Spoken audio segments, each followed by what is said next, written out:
morning. Welcome to the last Wednesday morning roundtable of 2016. We'd like to welcome you. I'm Ty Cosentino with the College Foundation. We'd like to welcome you this morning. Go ahead. Keep talking? Okay. So a couple things. First of all, we have two different presentations today. One is a very short one, but in the immortal words of Eartha Kitt, Louis Armstrong, Madonna, Seth MacFarlane, it is cold outside. So, with that in mind, we're going to turn it over to one of our board members, Rob Forsey, to talk to you as he has for the last 2 or 3 years about Warm the Children, and we'll start our program right after that. Rob. Good morning. So, if you're not familiar with our program, Warm the Children in brief is, to keep it at its simplest forms, is we give new coats to kids in Cayuga County. They have to obviously qualify for the program. We partner with Cayuga Seneca Community Action Agency and the Auburn Rotary to make sure that we're helping as many kids as possible. When I got here, this program was servicing about 80 families. This year we had over 1,200 applicants for the program. All of those are coming through the local schools, child caseworkers, school nurses, guidance counselors, things like that.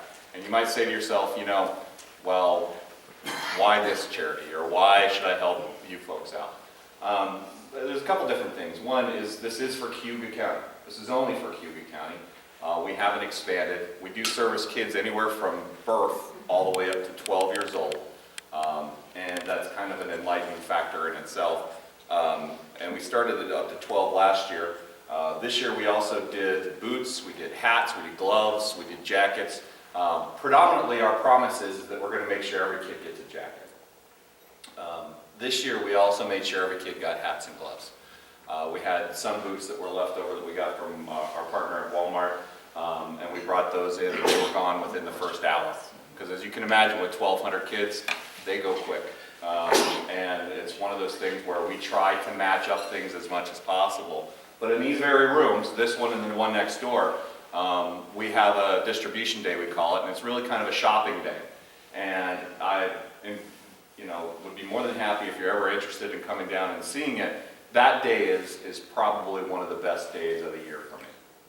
Because if you didn't see the pictures, the picture of the little girl picking out her coat that was on the front of the Citizen when we ran the article this year was great. And we got releases for mothers and all that other stuff, so Tom, we're all right. But it was one of those things where we wanted to make sure that we show the face of what happens with it. And it's amazing to me because you accepted me into this community about 4 years ago.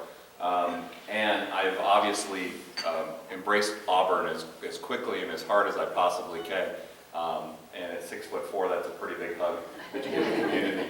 But at the same time, when you see your neighbors walk in, because they qualify for the program, or the kid that's like, in my case, my son's Cub Scout troop, and they walk in, and at first you see this look of embarrassment, and then you get to help them to get coats for their kids. It's really a special feeling. I wish I could share it with all of you. Just telling you about it today really is just a shadow of what the feeling is that you do that with. But at the end of the day, every contribution you make today, every contribution you might want to mail in, because there's forms on the tables and there's some forms out at the front table if you don't find it there. Every contribution, every dollar goes towards buying coats. Everything that we've done operationally has all been supported by the Rotary, by the Citizen, and by Cayuga Seneca. That includes the intake, the forms, making sure that we've got the coats bought, even the boxes that we do. We had to buy boxes one time so that we could store coats over the summer, so we'd have them for the next winter. And I felt so guilty that I ended up putting the money back into the account so that it didn't come out of anybody's pocket but my own. So I guarantee that every dollar that we spend goes to that. And so it makes life a lot easier. So we had 1,200 kids apply for the program this year. I thought that was a lot until I stopped down at Christmas Elf yesterday, and they had 1,700 kids that they service. So apparently I'm missing 500, although they do go up to 18 and we don't go that far, so I think that might be the difference.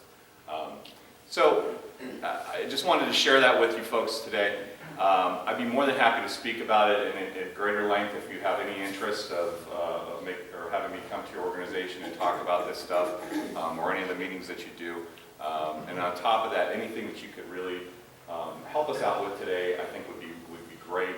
I guarantee you, like I said, that it's going to go to Cayuga kids, and it's real simple. We buy each one a new coat and we go from there. Any questions, real quick, about the program, or ever heard anything about the program? All right, if you do, obviously I'll be over here hanging out with Greg, taping the show.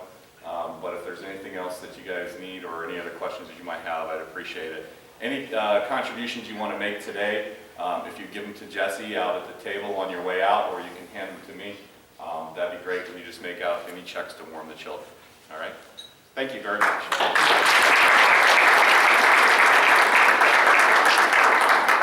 So a quick story on Warm the Children. As many of you know, Rick Emanuel, when he was the publisher of the Citizen, brought the program in from Corning, in that area in the southern part of the state.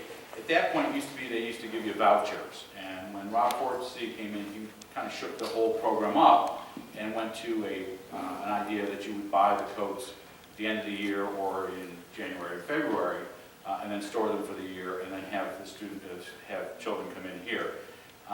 One day he walked into Sears when it was Sears down at the mall, and he said, I want to talk to your manager, I need to buy some coats. And the sales clerk said, well, they're right over there. So he says, no, I want to buy all of your coats. So he has done a great job remodeling this. It does help children. So why we're doing this when it is literally very cold out, and we've had a real tough month and a half of weather, it is to now get this money, build the fund up for the coming year. So again, thank you, and you dressed the part for today, so we appreciate that. So a couple of thoughts before we start our real program, or our main program today, is about West Middle. As many of you know, vacant buildings in Auburn are always a problem. They are for any community. They are even more troublesome when they were owned at one point by a government. And to take you back about 30 years, one has to look, and I was trying to orient myself to, I think, over here, to what was Central High School. And when the school district did some reconsolidation back in the 70s, some of you may not even have been in, I'm looking at two guys here who most likely weren't even in grade school at that point.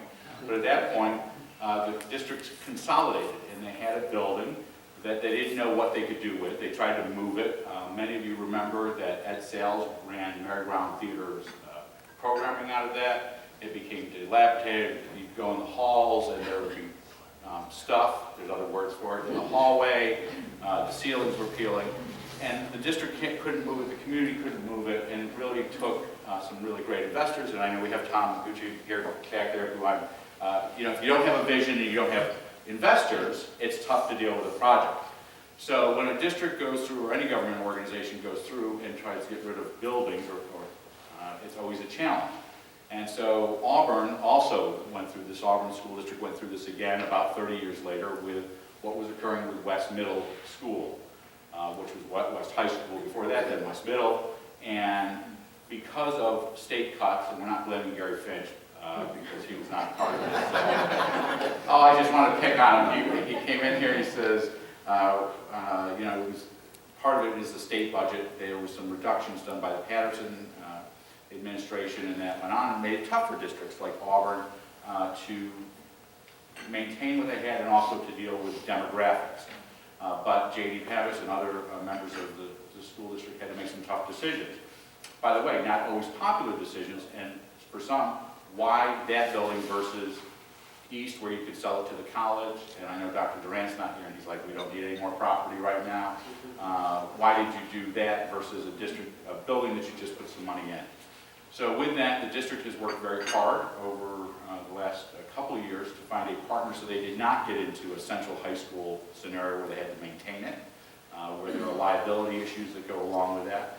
And so it has been good news for the district, and especially the superintendent, Jeff Pirozzolo, who is a member of the Wednesday Morning Roundtable and who has been superintendent for about a year and a half? Yep. A year and a half to really move this along, and he's found some partners in Sue Kimmel from 2+4, and more importantly, Liz Warner from Unity House. So we've asked them all to come on board to talk to you about how to West get to the state that it is in now through process. And then what is the vision from 2+4? And they have some great projects. If you go over by Checky Funeral Home down on the west side of the city, they've got a great project over there. They're doing other stuff in the community. And then obviously we've had a long-standing partnership in this community with Unity House, which was at the Case Mansion, now is down on the North Star building, and then is doing this next project. So we'd like to hear from all of them, and so I'm going to turn it over first of all to Jeff Pirozzolo. We have a little bit of a slideshow after that, and then we'll take your Q&A after that. Thank you, God. Thank you. Thank you. Thank you. Sure, can you hear me back there? I got you. Okay, good. I just want to make sure everybody can hear me. So thank you guys for letting me come and speak. Actually, what I wanted to do is I wanted to put a chair right here and have J.D. Pappas sit in and just point and say it was his fault, because this was a tough decision. And again, it wasn't J.D.'s decision. It was a team of us. I can't even blame Lisa Green for this one. That's why Lisa refused to speak, because Lisa wasn't even part of the conversation leading up to it. She sort of walked into this mess as well. Going back to why West Middle School and why we got to where we were at. Back in the 2010-11 school year, which was the year before we decided to close West, we had a $5 million budget gap. We had to cut a lot of positions. We had to cut a lot of equipment. Unfortunately, as the next season rolled around, we were faced with a $6 million budget deficit. So in 2 years, we were looking at cutting $11 million in the Auburn and Lark City School District. And in order to make those kind of cuts, we had to look at a drastic action. And unfortunately, it was shutting down the building. As enrollment was decreasing and the budget gap was going up higher and higher, we sat down and said, okay, what makes sense here? At the time, we didn't have all the universal pre-K programs. We had a couple of BOCE programs in some of our buildings, but our elementary buildings seemed to have some extra room in them. We had extra classrooms in there. So as JD and myself and the board and our team continued to have conversation, what seemed to make the most sense was looking at West Middle School. And the reason is because that building was landlocked. There wasn't much more that we could do. Like Guy talked about Auburn Junior High School. Auburn Junior High School has Holland Stadium. That's our sports playing fields. That's where our varsity practices and plays all of our games. So Auburn Junior High School wasn't a logical solution to our problem. But because West Middle School was landlocked, we couldn't do any more building on there. The field, we couldn't even play a regulation modified game out in the field out there because it wasn't big enough. The logical solution was, let's look at West Middle School. Now, as Guy said, we were definitely not the most popular people in town. I remember the board meetings back then. People were in, they were very upset, very angry, and understandably so. But imagine closing one of our community elementary schools and the outcry that would have had as well. So what we decided to do is take our 6th graders, who are still our babies, and put them back into the elementary schools. Close West Middle School, make Auburn Junior High School, Auburn East Middle School at the time, Auburn Junior High, and just put 7th and 8th graders there. That's sort of how we went through some of the choices with the board, is keeping 6th graders at the elementary schools, made parents, maybe made them feel a little bit better that they were in a community school for an extra year.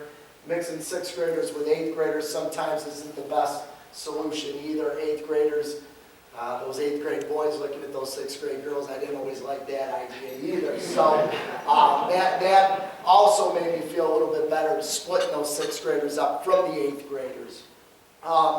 So we made the choice, we made it quick. We had many discussions in the community at board meetings.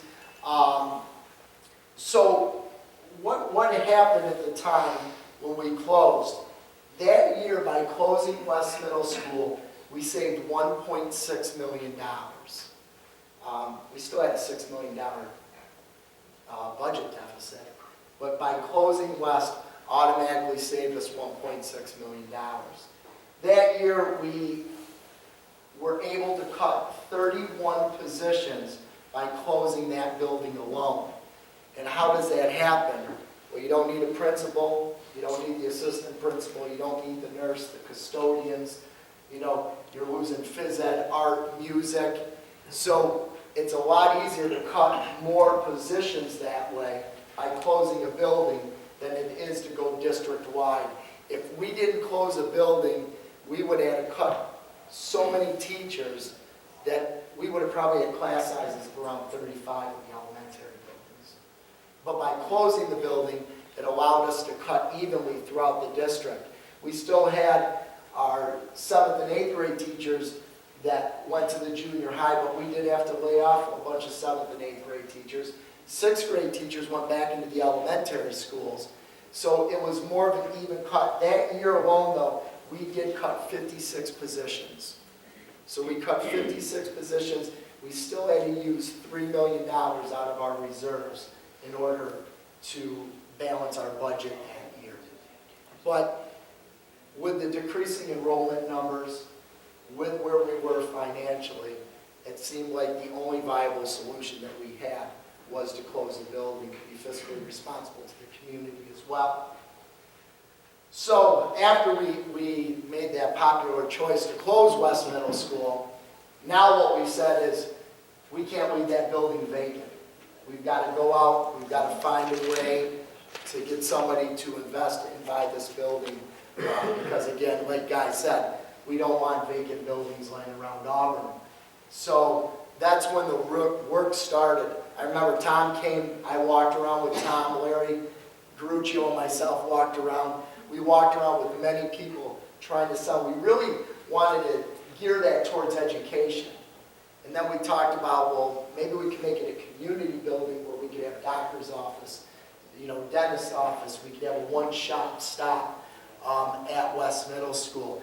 But it seemed like everything we tried, we just weren't successful selling the building. A couple of years ago, I would say the summer of 2015, Lisa Green and I actually met with a real estate person looking at I think she was from Binghamton. Wasn't she, Lisa? We looked at having somebody come in here and really help us sell it. And then we got a call from Sue Kimmel from 2+4 that they wanted to come and look at the building again. So Lisa and I started working with Sue, and we sort of have gotten to where we are right now, which is in a good place. Really close. Really close. Could have been a lot better, and I'll let Sue explain why it could be a lot better right now. But again, the most important piece was we wanted to get the building being used again, revitalize Auburn, help families in need, and actually get it on the tax roll for the first time. So that's going to also help the community raise money as well. And with that, Guy, I think I will turn it over to Sue next. She is. All right, Sue, thank you very much. Was there any questions? Yes, I have questions. Well, good morning. Thank you for inviting us to share this vision that we've been working on for over 2 years. And as Jeff said, we're really close. Today was supposed to be my victory speech. I was supposed to be standing here, a little bleary-eyed, a little sleepy, but telling you that we closed the deal in New York City yesterday. That did not happen. The government has this group called, it's the Public Authority Control Board. And it's part of Cuomo's anti-corruption. And they have to stamp and approve every project in which it's public funding. They canceled their November meeting. They're in a little bit of a push-pull with the governor. So we are now scheduled to close January 10th in New York City. So As I say, we're really, really close, closer than we were 2 years ago. But we're not quite there yet. So West Middle School Apartments, that's what we're calling it, WMS, or West Middle School. We're open to suggestions if people think that's too boring of a name. It's kind of hard when you develop over 2,700 units, over 70 properties, to be really creative when it comes up with property names, but we are open to suggestions. So 2+4 companies, we have been in the affordable housing business since 1977. We have actually 3 companies. This gets very confusing for people when I say I'm the president of 2+4 Construction. I'm also the president of 2+4 Management. And I'm also the managing member of Lakewood Development. So the good news is if you have a problem at any stage of the process, you're going to come to me. But it does get a little confusing. Our partner is Unity House, as you know very well, and Liz will talk about the type of support services they're going to provide. By the way, my 26-year-old son would be very proud that I'm handling the technology as well as I am. So as I said, we are affordable housing developers. So we have the design team, we have the build team, and we have the professional property management. As Guy mentioned, we do currently have properties in the city of Auburn. We have Greenview Hills, Auburn Heights, Northbrook Court, and Elena Estates that we all manage here in the city. So what are we doing? What are we doing with West Middle? So we're creating affordable housing. So the first thing I have to do is educate people the difference between affordable housing and subsidized housing.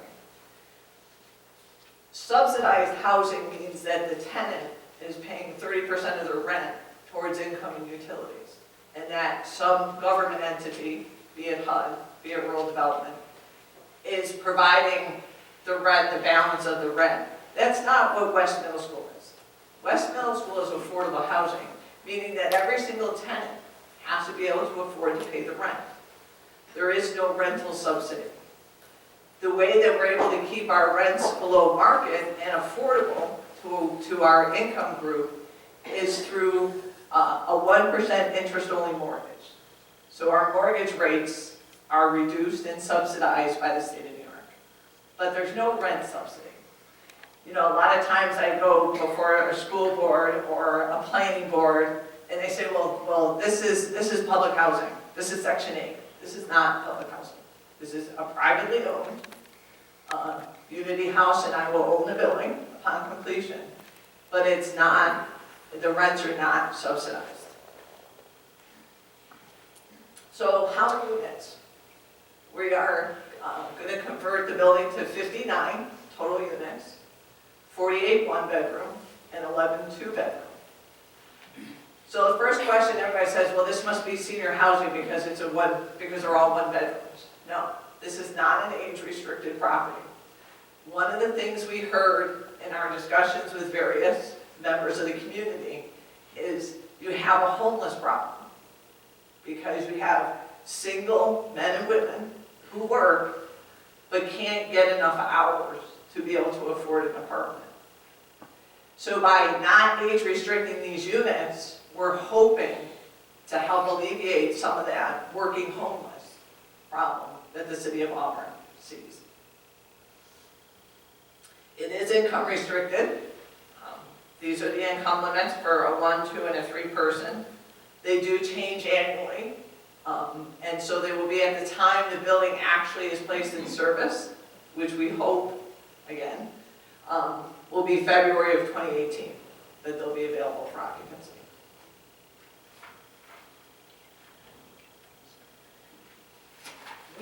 Part of our financing for the project is coming through the use of historic tax credits. So with that, we have to work with the New York State Office of Preservation, and we also have to work with the National Park Service. So the steps we've taken, the building is now registered with the National Park Service as a historic building. We have gotten all of our design features approved by the National Park Service. So the biggest thing we find with the historic tax credits is they want it to still look like a school. They want you to be able to walk into the building and say, yep, my classroom was here. Oh, the gymnasium was here. Some of the elements we've been asked to keep in place in other schools we've converted are the lockers, some chalkboards in some of the apartments, the cabinetry that's in place. So there will be design elements within the building that upon completion, you'll be able to walk into and say, oh geez, I remember this. The auditorium space we are going to keep intact.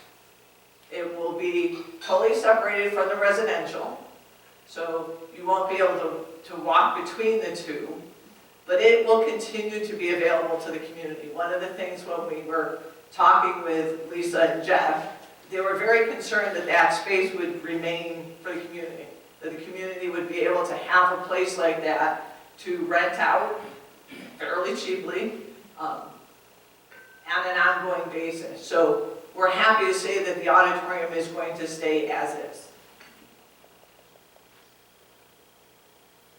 So some of the community benefits, and I think Jeff had alluded to this too, it's going back on the city's tax rolls. It doesn't have a pilot. We would love it to have a pilot. But again, it doesn't have a pilot. It's going to be on the tax rolls. It's bringing those additional units of affordable housing. One of the problems that we heard, again, in talking to the community, is the affordable housing that has been developed has been 2- and 3-bedroom apartments. And under the state regulations, you have to have 2 people to qualify for a 2-bedroom apartment. So again, it leaves that segment of the population out that are single, working folks, but maybe they can only get 30 hours a week. Maybe they can't get enough hours to be able to afford rent. So again, this is part of the population base we're targeting. The school district is able to take the building off of their budget. As Jeff said, the operating costs alone on the building. They are now going to get relief. The auditorium space. I mean, this is a beautiful public building with a lot of memories. The mayor was sharing with me about a plaque with his grandfather's name that will indeed make it in place. But there's a lot of memories here in this building. And so the goal is to keep the building. You drive by and it's going to look like West Middle School. But it's going to have a public purpose.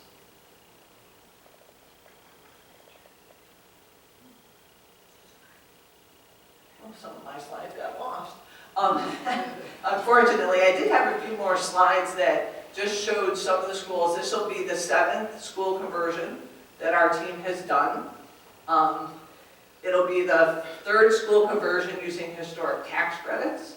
So we are very excited about it. We think it's the absolute best use.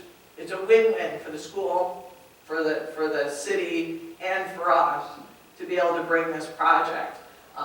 Unity House had approached us. They had money from the Office of Mental Health to do a project. They just needed to find a project. So it was a great opportunity. We had approached JD many years ago and had looked at the building when it first came on the market. But our partnership with Unity House is really what drove us to be able to make this project come to fruition. So with that, I'd like to bring Liz Smith up with Unity House to talk about their half of the partnership. Yeah, and thanks,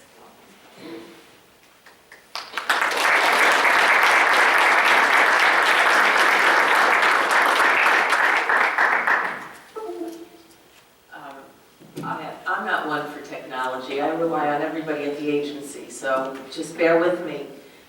We did actually hire a photographer to go in and take pictures of West Middle School And it's our intention to actually have him go in throughout the process so that we can share, the evolution of the building with the community.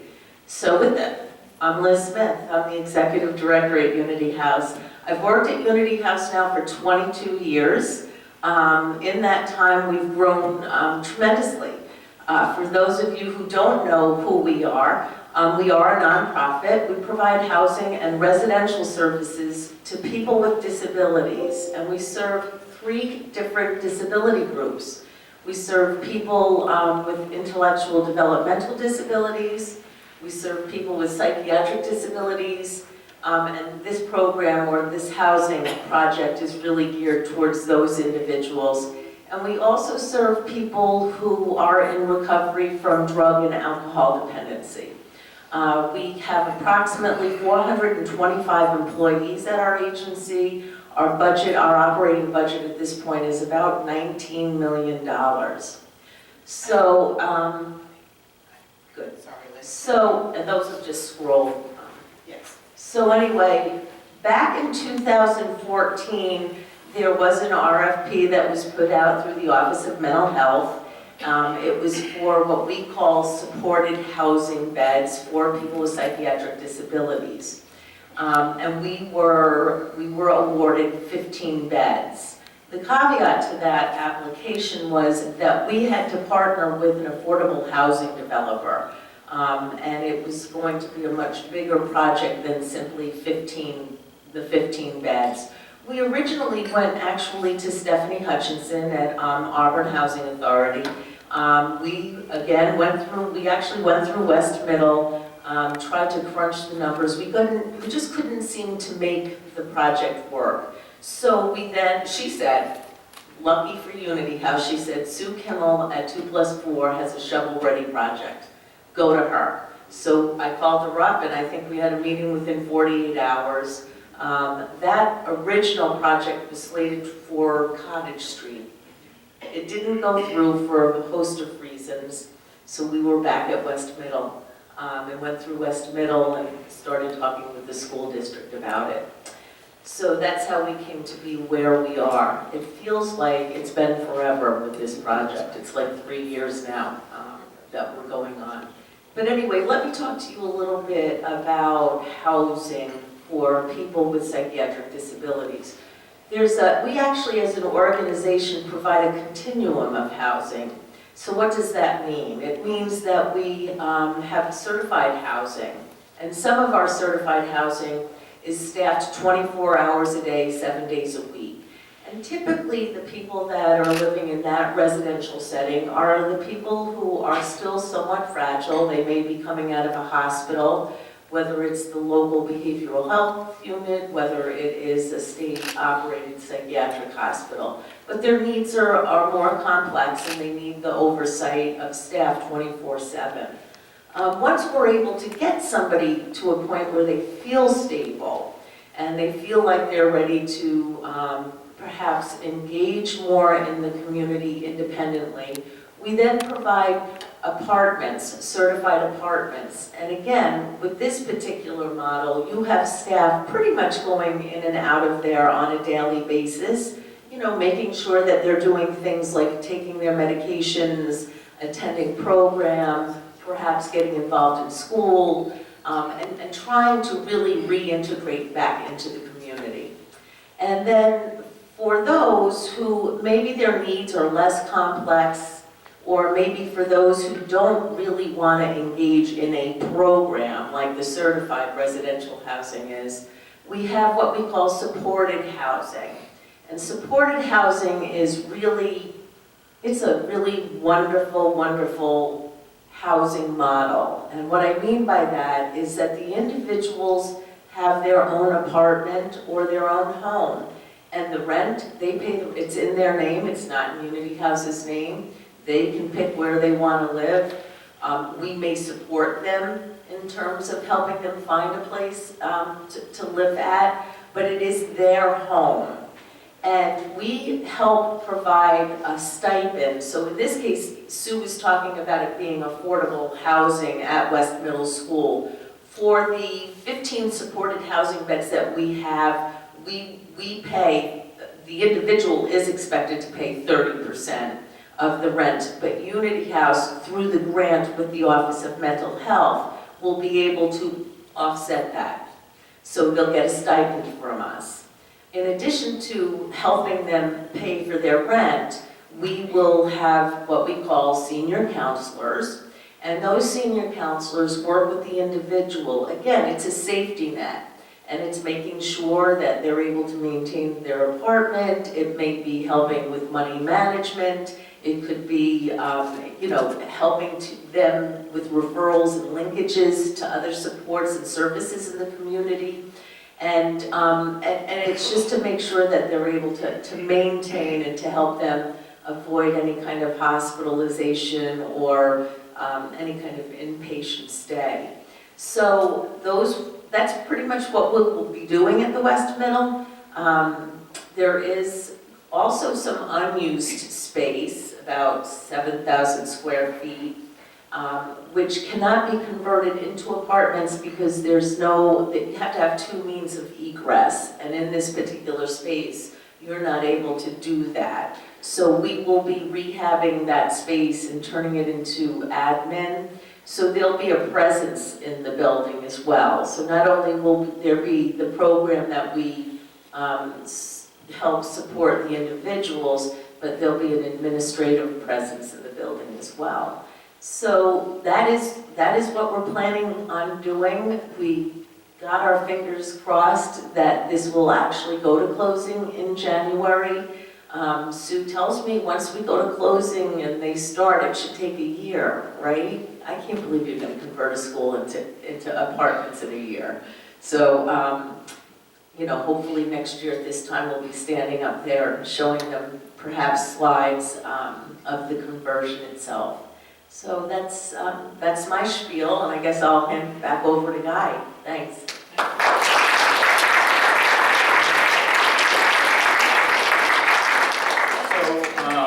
We'll do questions from everyone. I guess 3 quick questions for each of you to start with. Originally, when the school was decommissioned, you could not go out and outright sell it because you had bonds left on it. Could you explain how did you pay those off? Where is that in the process? We have not paid them off. Okay. So there's such strict regulations on what we can do with the money when we sell it and who we can sell it to. And it's changed. Every year it seemed like we were getting different answers from the state on what we could do and who we could sell it to. But Lisa right now is currently speaking with the state, trying to find out what we are going to do and what we can be able to do with that money. Whether we have to stick it into a bank account to continue to pay the bond over the next, 15 years, Lisa? I believe it's 15 years out. It's not like we can take the money and just pay it right off.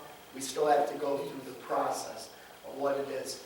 We're also looking at different ways of how we can spend that money. Can we spend it on a capital project, a current capital project or not? So we still are getting answers from the state, but there were strict regulations on who we could sell the building. We knew we could sell it in any kind of educational foundation site we could sell it to, but there were certain businesses that because we had a bond out on the building, that we couldn't sell it to. Thus the reason that JD did not go out there with a sign. Correct. For sale. Because it was, yes, that's exactly why. Okay. We did get an earlier question. You mentioned the lockers, so are you pulling all the lockers out? Are you leaving some? And more importantly, the question we've gotten besides the sign is the floor entranceway. So if you go into Health Central, there's a beautiful floor as you go into the entrance. If you go to, I'm never going to call it the junior high. If you go to East, there's a beautiful floor in there. You have, and Liz had a slide a few ago. Are you keeping the floor as you walk in? Yes, we are. And what is the tower? What is that? What is in that tower in the middle? The tower is actually the projection room for the auditorium. So yes, that will stay in place. It's going to be a little tricky because we can't give access to the projection room from the auditorium once it's delineated. So that has to be entered from the residential side. But again, we wanted to make sure that stayed in place in case a community event wanted to be able to show movies or have a film festival or something of that nature. And Liz, before asking your question, one of the things I wanted to say in the introductions about Liz Smith that should have been said earlier on, is one of the reasons that we have such an active community that is dealing with this issue of homelessness and also moving forward, and Auburn was one of the lead communities beforehand, before she was director, but also continuing as director, Liz was very involved in the homeless task force in the community. The reason we have continuum of care monies in this community is largely because of the work that she did in the 2000s and before on that. So thank you for all that effort, because that's been important. Will you be moving your offices there? What are you doing with your offices? So we're bursting. We're at 34 Wright Ave. We moved to there 7 years ago. And we also own 31 Market Street, right next to the fire department and police department, and we're bursting out of that building as well. So we have a strong need for more office space, and from my perspective, it makes the most sense to move administration there, because administration, all we do is spend money and not really make money. So we're all going to move admin, myself, the chief operating officer, the support departments there, but we will still have a presence at 34 Wright Ave with programming and staffing. It'll be more services programming at 34 and straight admin at West Middle. And will the district have anything there, or you'll be totally out? We will be totally out. All right, Doctor, go ahead. I guess I'm a little confused. So it's affordable housing, but you have to be through Unity House to get in? No, So- Unity House, of the 59 units that are available, Unity House has 20. So those 20 units, those clients will have to come through a referral. They still have to go through background checks, and they still have to go through the application process, just like the general public, for the housing units. But those units themselves are reserved for clients that come through referral from Unity House. Is it a certain wing, or is it just dispersed, this 20 random? Okay. It's random. One of the things that OMH, the Office of Mental Health, the grant money that Unity House is receiving and then in turn investing in the project, its goal is to disperse those individuals among the population so that there's good modeling and not isolate them in one part of the building, but kind of incorporate them so that, again, they're modeling good behavior with the neighbors, and the hopes is that they start as a supportive housing unit, and then if they graduate out of the need for the support services, then another unit in the building could then be available to Unity House, because they would no longer be in one of the designated supportive units. And one last question. If I had patients, for example, that wanted to move in, they wouldn't go through Unity House, they would go through your organization, and what are we looking at for prices? I mean, what's considered, I guess, affordable for a one-bedroom? I believe, she knows my slideshow better than I do. I believe we're right around 575. So the annual income for one person has to be $26,700. But the rent itself is 575, but it includes their heat and hot water, because it's a central heating. So it's 575 for practically everything. Correct. And what's the limit on what their annual income is? These are the older limits. They have gone up since I did this, but right around 20, 26, 27,000. Thank you. Mr. Robley. Yeah, I was wondering, Sue, if you could briefly describe for people that might not know what the historic tax credit is, Sure. and maybe also talk a little bit about what we were talking about earlier, the state of the tax credit market right now. So one of the reasons we can build affordable housing is we are able to raise 60% of the cost of the project through the sale of tax credits. So this is a $20 million project to make this conversion. So there's two types of tax credits, and this is a federal credit. It's a dollar for dollar credit. that we in turn sell to syndicators who kind of pool investors into the project. The historic tax credits comes through, you qualify it by doing what we're doing, keeping the historical elements of the building in place. So in this case, 20% of the cost of those elements create these tax credits that we go out and sell in the open market, and we get an investor to come in and debt-free, okay, it's equity. So there's no debt service attached to it.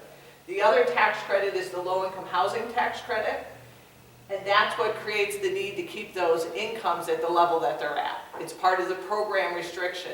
The low-income housing tax credit was a way to encourage for-profit developers to go out and to build these projects with affordable rents.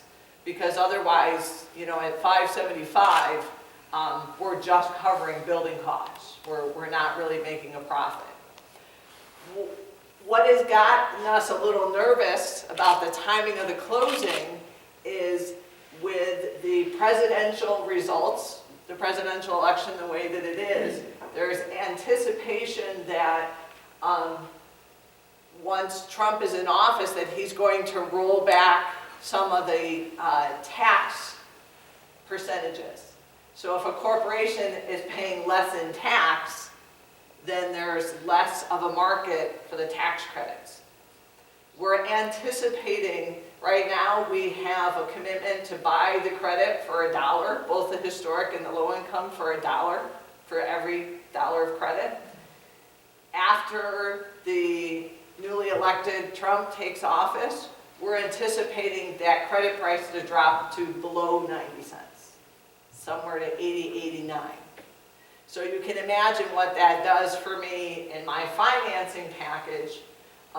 We have gotten, the state of New York has committed, and my investor says, we'll hang in there to, well, they said to the end of January, but don't tell the state that, 'cause I told them January 10th. But that's why it's been so crucial for us. We've put a tremendous amount of political pressure on the elected officials to say, you know, hey, it's not just our project. There's actually 7 projects that are in the same position we are. It equates to $120 million and about 1,000 units of affordable housing that are at risk. So, and I know Gary Finch was calling this morning to see where the meeting ended up as he was driving in this morning. But is it affordable housing for the life of the project, the life of the financing? How long does that go for, or is it forever? It's actually, it's forever of my lifetime, and that probably everybody's lifetime. It is, what we do is, it's a 50-year program, so we actually signed a regulatory agreement that says for the next 50 years, this is the population that we will serve. That regulatory agreement is actually attached to the deed of the property. It's a deed restriction. So heaven forbid something happened to me or my company and we were to sell it to someone else, that person coming in is also going to be held to that regulatory agreement. Mr. Conlon? What's the historical significance of this building, and what does the National Park Service have to do with it? Well, the age of the building, right, is usually what triggers it being on the registry for the historic. What's the age? 1940. 36. What was it, please? What's the cornerstone? Yeah, it's right on the side of the building. So the process was, our historic consultant, he had to come out, he had to take pictures of the building, they had to do a history on the building, they had to send it to the National Park Service, they reviewed all the information, history, pictures, date of the building, and then they made the determination that it met their criteria for being a historic structure. So there's a lot of land attached to project as well. There's playing fields, which are not in the photographs. So what happens to that land? Do you have plans for that? Well, that land is also part of what we're buying from the district. So we're buying the entire property. There are no plans other than open green space. We will continue to maintain. We will cut the grass. We are not intending, I know one of the concerns that came up at one of the planning board meetings is we're not intending to open up the drive-through route. There will be an emergency access for the fire trucks, but you won't be able to come through per se on the back side of that building. Other questions? With that in mind, I was just wondering about the interior courtyard, what the plan would be for that. so for those of you who did not go to school there, and not been there, there's a large courtyard. It is a square building with a open space, which when I was going to school there was a tree always growing and being cut down and growing. So it was green. Not that I went there that long, but what's been done in that courtyard? Yeah, we are maintaining the courtyard as green space. It will be, green space will be available to the tenant. We're actually, one of the reasons West Middle School works for us is because of that green space. Because most schools in the middle is their gymnasium, is in the middle of the building, and then you lose those two forms of ingress and egress. But by having the windows onto a courtyard, it means that we're able to create apartments around that entire courtyard. So yeah, the courtyard will stay and will be maintained by us. Who was the architect of the building? Who's our architect? So, who was the architect? I of the story? No, I don't know. Originally, One. Go ahead, Liberty. Here's it was may have been. They were accusing Larry Libertor of being Last question, go ahead. For many years on the top of the facade, there was a clock there to keep the West Enders on time. Didn't work. I know it didn't work for long. Is there still the clock and is that clock operational? That's part of what Chabot will require us to do. It's one of the, what they call it's an identifying feature of the building. So yeah. With that in mind, we'd like to thank all three of our panelists.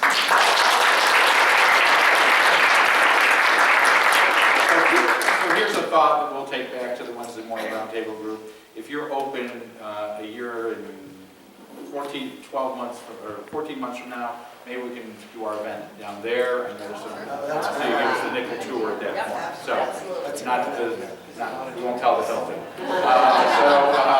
With that in mind, we'd like to thank you for being with us for the last one, last of 2016 for the Wednesday morning roundtable. We'll be back next month with a city update of sorts for some projects that are occurring within the city of Auburn, including the Sparks program, as well as what's going on in the riverfront. So we encourage you to leave your name tags. We encourage you to fill out, I think there are some evaluations maybe here. We hope you have a great Christmas, New Year, and Hanukkah. See you. Thank you very much. Thank you for having us. Thank you. And thank